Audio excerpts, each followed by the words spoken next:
You've got a book in progress, but something's not quite clicking. You start second guessing a little bit. Maybe you're stalling on your outline. Maybe you're rewriting a page for the umpteenth time. But the truth is, you may be writing the wrong book and your intuition knows it. In this episode of Coffee with Karma, I'm going to be sharing with you 5 ways that you can clue in to your intuition's knowing that this is not the right book and how to fix that fast so that you can get back into flow and writing the right book. Hi, my name is Carma Spence, and I help executive coaches, business leaders, and consultants write, publish, and market client attracting books so that they can grow their business. And I do it with AI assistance to make the sloggy bits a little less sloggy. And we have fun by gamifying the process.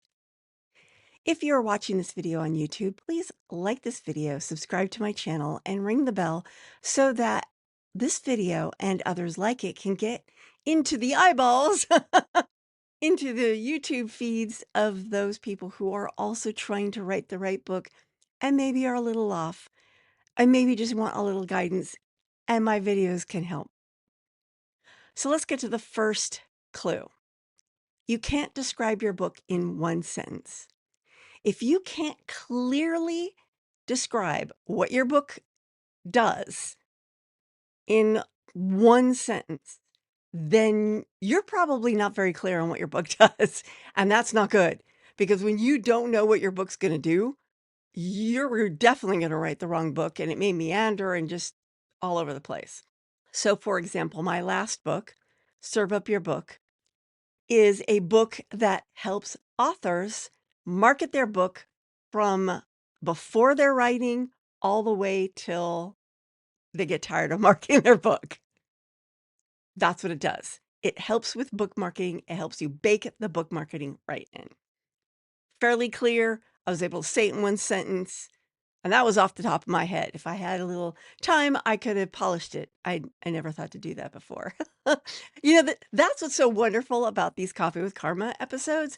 Yes, I'm pulling out my own knowledge, but I'm also like fine-tuning my own knowledge at the same time. So it's like you're watching me grow. Well, you get to grow too. Isn't that fun? Number 2, your book feels like a chore and not a calling. I've written those books before, and you're just like, oh, God, I just don't want to write this book. Or now, sometimes it's not that it's the wrong book, but it's the wrongly angled book or the wrongly pulled together book. So, for example, the first book in the Authorneer series is It All Starts with an Idea. I still believe in that book. I don't like the way it turned out. It's a good book. It'll help you, but I'm going to be rewriting it probably from scratch because I'm just not happy with the way it turned out. And I think it's because there's a couple of reasons. One, the help I had kind of went the wrong direction. But 2, my framework and methodology for coming up with the right idea has matured since I wrote that book. As I've been creating Road Trip to Authority, I've fine-tuned this method even more. And so the book, although good, is not everything I could be giving my audience. And that happens. I mean, sometimes even the process of writing the book grows you into an author who would write a different book. It's crazy how it works that way, but it does. Number 3, you can't see how it connects to your offers. I've written those books too. Now, I'm not going to say I shouldn't have written Public Speaking Superpowers. The process of writing that book taught me so many things that I'm now able to help my clients with. And it's a darn good book that at some point I will figure out how it fits into what I do in some way. Or maybe it'll be its own little thing on the side. I haven't figured that out yet.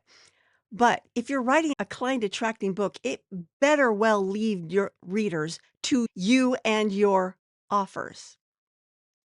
Which is why when I take my clients through the process, These are all foundational that you're not even writing your outline until you know who you're writing it for, what you're trying to do with it, the whole shebang. You know everything that that book is supposed to accomplish before you even write the outline. And if you don't know that, you're going to start spinning your wheels writing a book that it may be a good book, but it's not going to do you any good for the goal of growing your business. It may put author next to your name. I've got some of those, and that's nice, but you're probably not listening to me and watching my videos and on my email list or any of those things if you don't want to accomplish a specific goal with your book. So figure out what that goal is first before you write your book. Now, if you are enjoying this video so far, you may enjoy joining me in the Backstage Blend. You can point your camera at this QR code or go to buymeacoffee.com/Carma Spence. And for $5 a month, you get the audio versions of this podcast. You get additional resources, deep dives into the news that affects you, insights into what's going on in my business and how I'm building it. All these things are there for only $5 a month in the Backstage Blend. Come join me.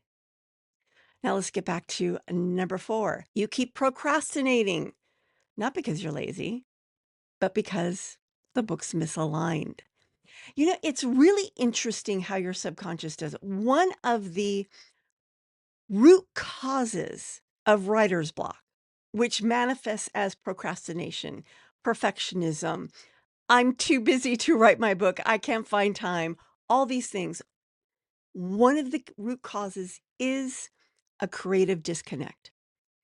It's your subconscious knowing that something's wrong here, you're going down the wrong, and it's pulling on the brakes, but you haven't tapped into that knowing yet. And so you get stuck and you don't know why you're stuck until finally you land on what unsticks you. The problem is, without understanding that, you may stay stuck for a really long time. I mean, I've read stories of people who've stayed stuck for decades, decades, destroying their life and their livelihood. When if they just knew to look for the root cause and fix that.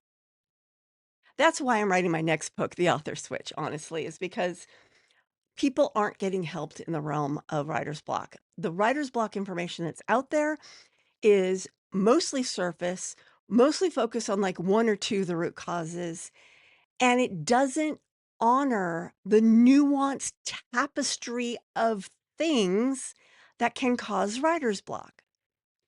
And it doesn't honor the fact that there's a lot of people suffering from writer's block who will not cop to the fact that that's what they're doing. I've literally had people say to me, I don't have writer's block. I'm just procrastinating. Guess what? That is writer's block. But I will get off that soap opera because that's not what this episode is about. So if you find yourself procrastinating, putting off, finding excuses to do something else, take a look at the book and what you want it to be and what you want it to accomplish and see if there's a misalignment there. Maybe your angle's wrong. Maybe you're writing the completely wrong topic.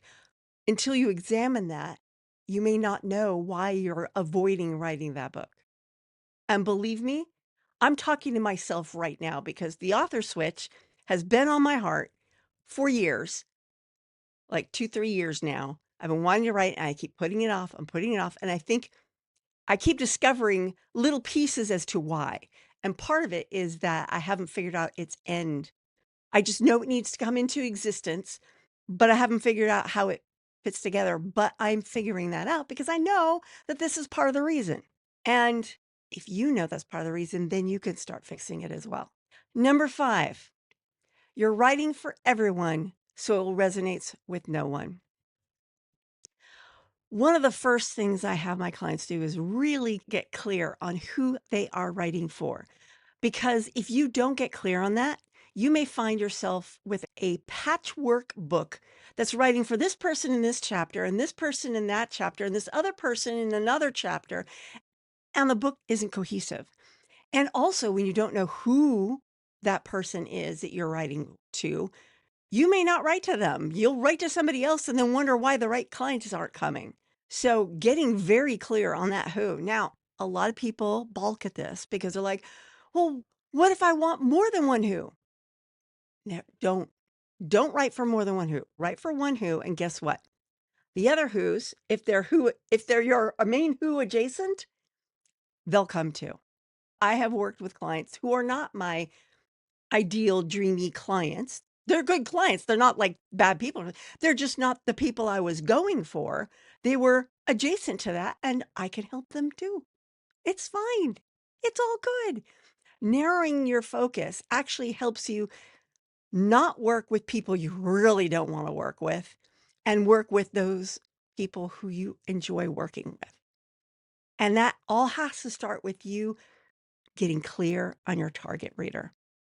So there you go. 5 ways that you could be off track and how to fix them. On Friday, I will be coming at you with what would Mozart teach you about writing a book inspired by the film Amadeus. Not me, Amadeus. I love that song. Anyway, go Falco.